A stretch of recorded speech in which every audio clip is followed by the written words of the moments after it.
Assalamu alaikum to all my dear students. I am Fazila Parekh from Amy Gangat Memorial Primary School, Umarwada, Standard 7, Subject Hindi. વિદ્યાર્થી મિત્રો, આપણે આગળના ભાગમાં દોહા અસ્તક જોયું હતું. આજે આપણે દોહા અસ્તકનું સ્વાધ્યાય પોથી કરીશું. તો આપણે સ્વાધ્યાય પોથી કરીએ તે પહેલાં ફરી એકવાર દોહાને સરળ ભાષામાં સમજી લઈએ. બરાબર, જુઓ, અહીંયા આપણે કબીરદાસના 3 દોહા જોયા હતા, તુલસીદાસના 2 દોહા જોયા હતા અને રહીમના 3 દોહા જોયેલા. બરાબર, તો આપણે કબીરદાસના દોહાની અંદર શું જોયું હતું? તો પહેલા દોહામાં આપણે જોયું હતું કે મોટા બળે હોના પર, મોટા થવાના ઉપર કોઈ મહત્ત્વ હોતું નથી. ઉદાહરણ તેમણે આપ્યું હતું ખજૂરના વૃક્ષનું, કે ખજૂરનું વૃક્ષ કેટલું પણ મોટું હોય છે પરંતુ તે મુસાફરને છાયા આપી શકતું નથી અને તેના ફળ પણ એટલા જ ઊંચાઈએ લાગતા હોવાથી સરળતાથી આપણે તેને પ્રાપ્ત કરી શકતા નથી. બરાબર, તેવી જ રીતના અહીંયા સાધુ પુરુષ બીજા દોહાની અંદર કબીરદાસ શું કહે છે કે સાધુ પુરુષ સૂપ જેવો સ્વભાવવાળો હોવો જોઈએ. જેવી રીતના સુપડું અનાજને પોતાની અંદર રાખી લે છે અને કચરાને બહાર ફેંકી દે છે, તેવી જ રીતના સજ્જન પુરુષે પણ સારા તત્વને ગ્રહણ કરવા જોઈએ અને વ્યર્થ વાતોને બહાર છોડી દેવી જોઈએ. બરાબર, ત્રીજા દોહામાં કબીર શું કહે છે? તો ત્રીજા દોહામાં કબીર કહે છે કે માખી ગૂળ ખાવા માટે બેસે છે ગોળ પર અને તેના પાંખ ગૂળ સાથે ચીપકી જાય છે. પછી તે પોતે ખૂબ જ પસ્તાતી હોય છે પરંતુ તે છુટકારો મેળવી શકતી નથી. સાચમુચ ખરેખર વાત એ છે કે લાલચ ખૂબ જ ખરાબ આદત છે. બરાબર, હવે આપણે તુલસીદાસના દોહા જોઈએ. તુલસીદાસનો પહેલો દોહો. તુલસીદાસના પહેલા દોહામાં કવિ શું કહે છે? તુલસીદાસજી કહે છે કે આ સંસારમાં અલગ અલગ પ્રકારના લોકો હોય છે. નદી અને નાવના સંયોગની જેમ આપણે બધાએ હળીમળીને રહેવું જોઈએ. બરાબર, હવે તેમના બીજા દોહામાં કવિ શું કહે છે? તુલસીદાસજી કહે છે કે ગરીબની હાય બદુઆ કોઈ પણ દિવસ નિષ્ફળ જતી નથી. જેવી રીતના મળેલા જાનવરના ચામડાથી બનેલી ધમકી લોખંડને જલાવીને રાખ કરી દે છે, તેવી જ રીતના ગરીબની બદુઆ ઇન્સાનને નિષ્ફળ બનાવી દે છે, નાકામ બનાવી દે છે. એટલે ગરીબની બદુઆ કોઈ દિવસ નિષ્ફળ જતી નથી. બરાબર, હવે આપણે રહીમના દોહા જોઈએ. રહીમના પહેલા દોહામાં રહીમ શું કહે છે? રહીમજી કહે છે કે પ્રેમનો જે ધાગો છે, પ્રેમનો જે દોરડો છે, તેને જલ્દબાજીની અંદર તોડી નાખવો જોઈએ નહીં. એકવાર જો તે પ્રેમનો ધાગો તૂટી જાય તો તે જોડી શકાતો નથી અને જો ફરી તે જોડી પણ જાય પરંતુ તેમાં ગાંઠ રહી જાય છે. એટલે કે પ્રેમનો જે ધાગો હોય છે તેની અંદર જે પ્રેમના અંદર પહેલાં જે મીઠાશ હોય તે તૂટી જઈને પછી જોડવા પછી તેની અંદર તે મીઠાશ રહેતી નથી. બરાબર, હવે રહીમનો બીજો દોહો. રહીમના બીજા દોહામાં કવિ શું કહે છે? રહીમજી કહે છે કે ઝાડ વૃક્ષ પોતાનું ફળ પોતે ખાતા નથી, સરોવર પોતાનું પાણી પોતે પીતો નથી, તેવી જ રીતે સજ્જન વ્યક્તિ પણ બીજાનું ભલાઈ કરવા માટે પોતે સંપત્તિનો સંગ્રહ કરે છે. જેવી રીતના વૃક્ષ બીજા માટે ફળ આપે છે, સરોવર બીજા માટે પાણી ભરે છે, તેવી જ રીતના સજ્જન વ્યક્તિ પોતે જે સંપત્તિ ભેગી કરે છે તે બીજાને ભલાઈ કરવા માટે ભેગી કરતો હોય છે. બરાબર, 8મો છેલ્લો અને રહીમનો ત્રીજો દોહો. તેમાં રહીમજી શું કહે છે? રહીમજી કહે છે કે મોટા લોકોને જોઈને, મોટા લોકોથી પ્રભાવિત થઈને નાના લોકોનો ત્યાગ કરવો જોઈએ નહીં, નાના લોકોને ત્યજી દેવા જોઈએ નહીં. જ્યાં સોય કામ આવતી હોય ત્યાં તલવાર કામ આવી શકતી નથી. એટલે કે જ્યાં નાના લોકો કામ આવતા હોય ત્યાં મોટા લોકો કામ આવી શકતા નથી. બરાબર. હવે આપણે પ્રશ્ન 1 જોઈએ. प्रश्न 1 में શું છે? तो कि निम्नलिखित प्रत्येक प्रश्न के उत्तर के लिए दिए गए विकल्पों में से सही विकल्प चुनकर उसका क्रम अक्षर प्रश्न के सामने दिए गए बॉक्स में लिखिए. चलो, पहलू, कबीर किसे बुरा बताता है? बैर, गरीबी, लालच कि नफरत? कबीर किसे बुरा बताता है? लालच को. तो આપણે આ બોક્સને અંદર શું લખીશું? सी. बराबर. बीजो, किसका स्वभाव सूप जैसा होना चाहिए? स्त्री का, साधु का, नौकर का, किसान का? किसका? साधु का, सज्जन व्यक्ति का. बराबर. तो શું આવશે આપણો જવાબ? बी. ત્રીજું, लोहार की ढोकनी से लोहा क्या हो जाता है? भस्म, नरम, चमकीला, सोना. क्या हो जाता है? भस्म हो जाता है, यानी कि राख हो जाता है. तो આપણો જવાબ શું આવશે? Option A. बराबर. गरीब की क्या व्यर्थ नहीं जाती? क्या व्यर्थ नहीं जाती? हाय, दुआ, झोली, टोकरी. गरीब की हाय व्यर्थ नहीं जाती, निष्फળ नहीं जाती. तो આપણો જવાબ શું આવશે? ए. प्रेम का धागा न तोड़ने की सीख किसने दी है? कोई आपी है प्रेमनो धागो नहीं तूटवो जोईए, नहीं तोड़वो जोईए? कबीर ने, तुलसीदास ने, रहीम ने, सूरदास ने. किसने दी है? रहीम ने. तो आपणो जवाब शुं आवशे? सी. बराबर. हवे आपणे प्रश्न 2 जोईए. प्रश्न 2 में शुं छे? कोष्टक में से उचित शब्द चुनकर रिक्त स्थानों की पूर्ति कीजिए. पहली खाली जग्या आज तमने अहींया आप्या छे, कौंसना अंदर शब्द आप्या छे तेना वडे तमारे खाली जग्या पूरवानी छे. साधु ऐसा चाहिए जैसा खाली जग्या सुभाय. कैसा चाहिए? सूप सुभाय. साधु ऐसा चाहिए जैसा सूप सुभाय. बराबर. सूप जेवो, सूपड़ा जेवो होवो જોઈએ. बराबर. बीजू,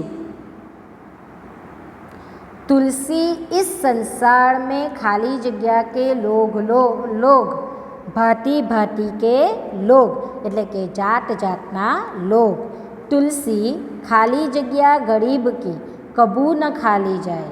શું ખાલી નથી જતી ગરીબની? હાય. તો શું આવશે આપણી ખાલી જગ્યામાં? હાય. तुलसी हाय गरीब की कबू न खाली जाए. એટલે કે ગરીબની હાય કોઈ દિવસ ખાલી જતી નથી. આવું કોણ કહે છે? तुलसीदास કહે છે.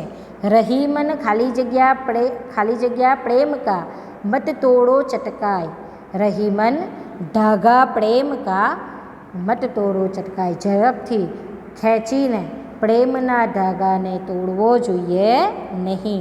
કહી રહીમ ખાલી જગ્યા હિત संपत्ति सच ही सुजान. स्वावे कही रहीम पड़काज हित संपत्ति सच ही सुजान. बराबर. हवे आपणे प्रश्न 3 जोईए. प्रश्न 3 में शुं छे? सही वाक्य चुनकर विधानों को पूर्ण कीजिए. पथिक को खजूर के फल नहीं मिलते क्योंकि? शा माटे पथिकने खजूरना फल नहीं मळता? रात में कुजरे उन्हें तोड़ ले जाते हैं, उन्हें पक्षी ही खा जाते हैं, वे बहुत ऊंचाई पर लगते हैं. क्यों नहीं मिलते? क्योंकि वे बहुत ऊंचाई पर लगते हैं. बराबर. बीजू, बड़ों से प्रभावित होकर खाली जगह क्या आता है?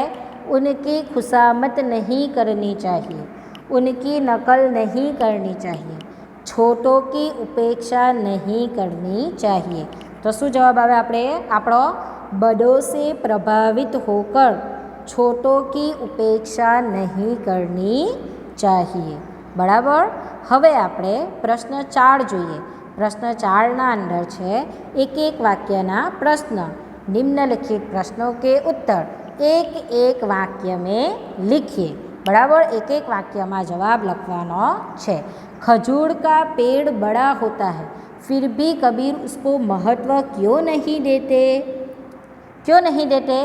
क्योंकि खजूर का पेड़ से पथिक को छाया नहीं मिलती और उसके फल भी बहुत ऊंचाई पर होते हैं. बराबर. बीजू, मक्खी को हाथ मलने और सिर धुलने की नौबत कब आती है? कब आती है? मक्खी को सिर धुलने और हाथ मलने की नौबत गुड़ खाने की लालच में आती है. बराबर. तीजो, गरीब की हाय से क्या होता है? गरीब को सताने से क्या होता है? गरीब की हाय से उसे सताने वाले का सर्वनाश हो जाता है. बराबर. चौथो, सज्जन लोग अपनी संपत्ति का उपयोग कैसे करते हैं? कैसे करते हैं? सज्जन लोग अपनी संपत्ति का उपयोग दूसरों का भला करने में करते हैं. किस तरह से करते हैं? बीजाओનું ભલું કરવામાં ઉપયોગ કરે છે.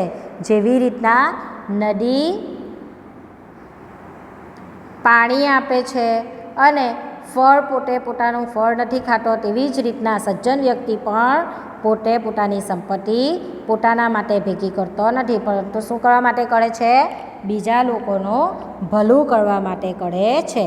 5મો प्रश्न, प्रेम के धागे में गांठ कब पड़ जाती है? तो शू जवाब आवशे आपणो? प्रेम के टूटे हुए धागे को फिर से जोड़ने पर उसमें गांठ पड़ जाती है. एटले के प्रेमनो धागो जो एक वार तूटी जाए अने फरी पाछो जोड़ाय तो तेमां गांठ थई जाय छे. एटले के तेमां पहला जेवो प्रेम मिठास रहतो नथी. बराबर. छठो, बड़ों को देखकर क्या नहीं करना चाहिए? बड़ों को देखकर छोटों की उपेक्षा नहीं करनी चाहिए, छोटों का त्याग नहीं करना चाहिए. बराबर ने? मोटा व्यक्तिथी जोईने प्रभावित थईने नानाओने आपणे त्याग करवो जोईए नहीं, कारण के ज्यां आपणे सोयनी जरूरत पड़े छे त्यां तलवार कोई काम आवती नथी. बराबर. हवे आपणे प्रश्न 5 जोईशुं. प्रश्न 5 में शू है? निम्नलिखित प्रश्नों के उत्तर लिखिए. एटले के नीचे आपेला प्रश्नों जवाब लखो. पहलो प्रश्न, तुलसीदास जी सबसे हिल मिलकर रहने के लिए क्यों कहते हैं? तुलसीदास जी बधानी साथे हળી મળીને રહેવા માટે શા માટે કહે છે? कारण के क्योंकि हिल मिलकर रहने से आपस में प्रेम भाव बढ़ता है, किसी से वैर विरोध नहीं होता, सब एक दूसरे को सहयोग देते हैं. तुलसीदास इसलिए नदी और नाव के संयोग की तरह सबको हिल मिलकर रहने के लिए कहते हैं. बराबर है ने? हળી મળીને શું કરવા માટે રહેવાનું કહે છે? કારણ કે હળી મળીને રહેવાથી પ્રેમની ભાવના વધે છે, એકબીજા પ્રત્યે જે વેર વિરોધ હોય તે દૂર થાય છે, એકબીજાને આપણે કામમાં ઉપયોગી થઈએ છીએ, સહયોગ આપીએ છીએ. તેથી તુલસીદાસજી નદી અને નાવના સહયોગની જેમ આપણને પણ હળી મળીને રહેવાનું કહે છે. બરાબર. બીજો પ્રશ્ન, रहीम जी सज्जनों के परोपकारी स्वभाव के बारे में क्या कहते हैं? रहीम जी सज्जनों परोपकारी स्वभावना बारे में शू कहे छे? तो शू जवाब आवशे? रहीम जी कहते हैं कि वृक्ष अपने फल स्वयं नहीं खाता, तालाब अपना पानी स्वयं नहीं पीता, सज्जनों का स्वभाव भी वृक्ष और तालाब की तरह परोपकारी होता है, वो दूसरों का भला करने के लिए ही संपत्ति का संग्रह करते हैं. આપણો જવાબ શું આવે? રહીમજી શું કહે છે? વૃક્ષ પોતે પોતાનું ફળ નથી ખાતો, તળાવ પોતે પોતાનું પાણી નથી પીતો, તેવી જ રીતના સજ્જનો પણ પોતે પોતાના માટે સંપત્તિ એકઠી કરતા નથી. તે લોકોનો સ્વભાવ કેવો હોય છે? પરોપકારી હોય છે, એટલે કે બીજાનું ભલું કરવાનો હોય છે. તેથી તેઓ બીજાનું ભલું કરવા માટે સંપત્તિનો સંગ્રહ કરે છે. બરાબર. ત્રીજો પ્રશ્ન, कबीर की दृष्टि से साधु कैसा होना चाहिए? कबीરની दृष्टिથી साधु કેવો હોવો જોઈએ? साधु सूप जैसे स्वभाव वाला होना चाहिए। सूप फटकते समय अच्छे अनाज को अपने पास रख लेता है और कचरे को बाहर फेंक देता है। उसी तरह साधु को सार युक्त वस्तु ग्रहण करनी चाहिए और निसार वस्तु छोड़ देनी चाहिए। कबीરની દૃષ્ટિથી સાધુ કેવો હોવો જોઈએ? કબીરની દૃષ્ટિથી સાધુ એક સુપડા જેવા સ્વભાવવાળો હોવો જોઈએ. જેવી રીતના આપણે સુપડાની અંદર અનાજને ફટકારતા સમયે સારું અનાજ સુપડામાં રહી જાય છે અને કચરો બહાર ફેંકાઈ જાય છે, તેવી જ રીતે સાધુઓએ પણ સારી વસ્તુનું ગ્રહણ કરવું જોઈએ અને ખરાબ વસ્તુ છોડી દેવી જોઈએ. બરાબર. ચોથો પ્રશ્ન, कबीर की लालच को बुरी बला क्यों कहते हैं? કબીરની લાલચને ખરાબ બલા શા માટે કહેવામાં આવે છે? लालच व्यक्ति की बुद्धि और उसके विवेक को नष्ट कर देता है। मक्खी लालच के कारण गूद पर बैठती है और उसमें फंस जाती है, फिर वह पछताती है पर उसमें से निकल नहीं पाती। उसी तरह जो व्यक्ति लालच में पड़ता है वह अंत में पछताता है। इसीलिए कबीर जी लालच को बुरी बला कहते हैं. बराबर. लालच વ્યક્તિની બુદ્ધિ અને વિવેકને નષ્ટ કરી દે છે. જેવી રીતના માખી લાલચમાં આવીને ગોળ પર બેસી જાય છે અને ગોળમાં ફસાઈ જાય છે, તે તેમાંથી બહાર આવી શકતી નથી. શા માટે? કારણ કે તેની પાંખ ગોળ સાથે ચીપકી જાય છે. બરાબર. પછી તે પસ્તાય છે કે મેં શું કરવા માટે ગોળમાં બેઠી, અને તે તેમાંથી નીકળી શકતી નથી. તેવી જ રીતના જે વ્યક્તિ લાલચ લોભમાં પડે છે તે અંતે પસ્તાય છે. તેથી કબીરજી કહે છે કે લાલચ ખૂબ જ ખરાબ વસ્તુ છે. બરાબર. આપણો 5મો પ્રશ્ન, रहीम प्रेम का धागा तोड़ने से क्यों मना करते हैं? तो શું કરવા મના કરે છે? प्रेम का धागा बहुत नाजुक होता है, उसे खींचने से वह टूट जाता है। धागा एक बार टूट जाने पर फिर वह जुड़ता नहीं, अगर जुड़ता भी है तो उसमें गांठ पड़ जाती है, उसमें पहले जैसे संबंध की मधुरता नहीं रहती। इसीलिए रहीम प्रेम का धागा टूट न जाए इसका ध्यान रखने के लिए कहते हैं. બરાબર.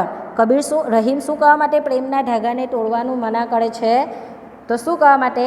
પ્રેમનો ધાગો જે છે તે ખૂબ જ નાજુક હોય છે, તેને ખેંચવાથી તે તૂટી જાય છે, અને જો રસ્સી એ ધાગો એકવાર તૂટી જાય તો ફરી તે જોડી શકાતો નથી. અગર જો તે ફરી પાછો જોડાઈ પણ જાય તો પણ તેમાં ગાંઠ પડી જાય છે. એટલે કે પ્રેમનો જે સંબંધ હોય છે આપણો, તેમાં જે પહેલાં જે મધુરતા હતી તેવા તૂટવા પછીના રિશ્તાની અંદર મધુરતા રહેતી નથી.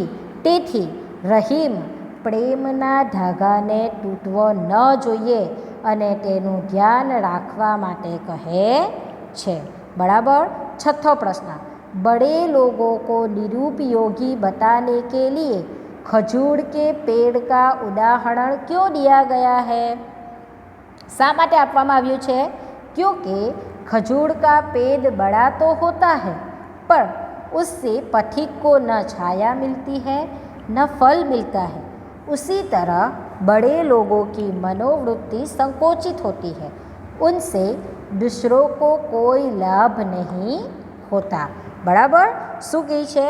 કારણ કે ખજૂરનું વૃક્ષ ખૂબ જ મોટું હોય છે, પરંતુ તે રસ્તા પર જનારા મુસાફરોને છાયા આપી શકતું નથી કે નથી તે પોતાના ફળ આપી શકતું. શા માટે? કારણ કે તેના ફળ ખૂબ જ ઊંચે હોય છે. તેવી જ રીતના મોટા લોકોની મનોવૃત્તિ ખૂબ જ સંકોચિત હોય છે. કેવી હોય છે? સંકોચિત હોય છે. તેથી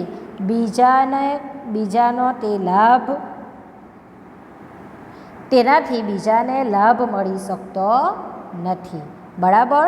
હવે આપણે પ્રશ્ન 6 જોઈશું. प्रश्न 6 में शू है?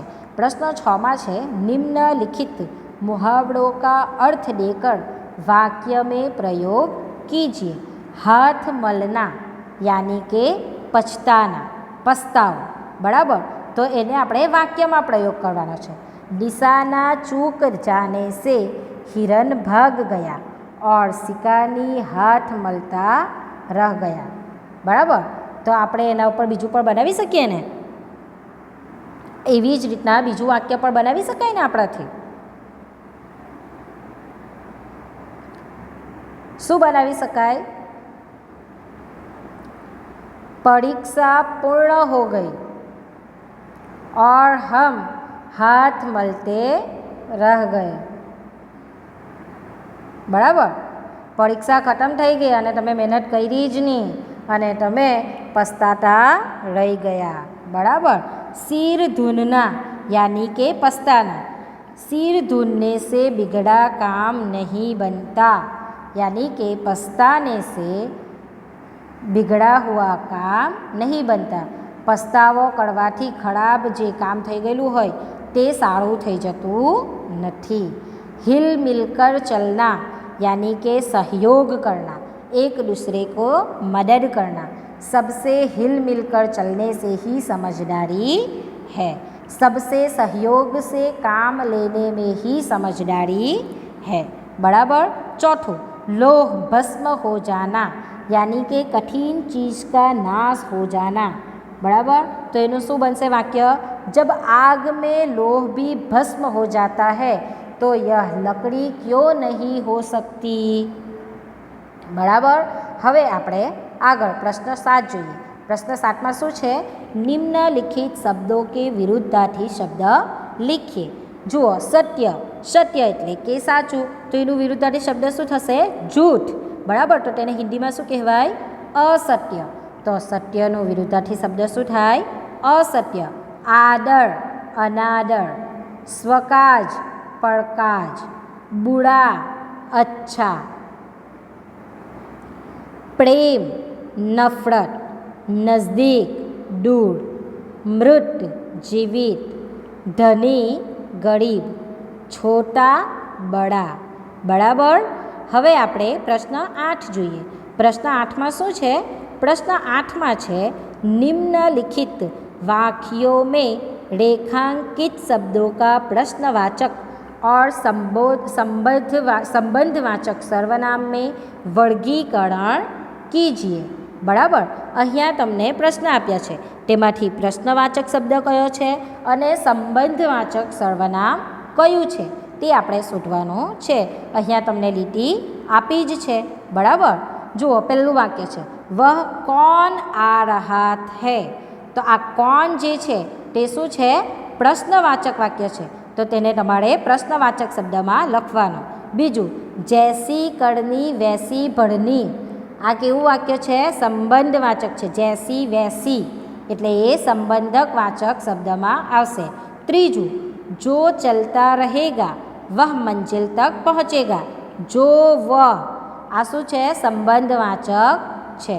बराबर. चौथुं, आ रीते तमारे लखवानुं छे. चौथुं, आज का इनाम किसे मिलेगा. तो किसे ए शेनी अंदर आवशे? प्रश्नार्थ वाक्यमां आवशे, प्रश्नार्थवाचक में आवशे. जिसकी मेहनत उसकी सफलता. जिसकी उसकी आ शेमां आवशे? संबंधक वाचक में आवशे. बराबर. आप क्या ढूंढ रहे हो. क्या आ प्रश्नवाचक में आवशे. किसने कहा आज मेहमान आएंगे? तो એ શેમાં આવશે? પ્રશ્નાર્થ વાચકમાં આવશે. બરાબર. હવે આપણે પ્રશ્ન 9 જોઈએ. પ્રશ્ન 9માં શું છે? નિમ્નલિખિત વાક્યો में પ્રશ્નવાચક સર્વનામ को રેખાંકિત कीजिए. બરાબર. જો પહેલાંમાં શું છે? આપ ક્યાં લાએ હે? તો આમાં પ્રશ્નવાચક સર્વનામ કયું કહેવાયું? ક્યાં. આ પ્રશ્નવાચક સર્વનામ કહેવાયું. તો આપણે લખવાનું ક્યાં પ્રશ્નવાચક સર્વનામ, રેખા લીટી કરીને આપણે બતાવવાનું છે. બરાબર. બીજું, દરવાજે પર કોણ ખડા હે? તો આપણો જવાબ શું આવશે? કોણ. યહ કિસકા ઘર હે? પ્રશ્નવાચક સર્વનામ કયું થયું? કિસકા. પહેલા ઇનામ કિસે મિલા? કિસે. આ તમારો પ્રશ્નવાચક સર્વનામ છે. બરાબર. વિદ્યાર્થી મિત્રો, અહીંયા તમારું 8મું ચેપ્ટરના સ્વાધ્યાય પોથી પણ પૂર્ણ થાય છે. થેન્ક યુ વિદ્યાર્થી મિત્રો.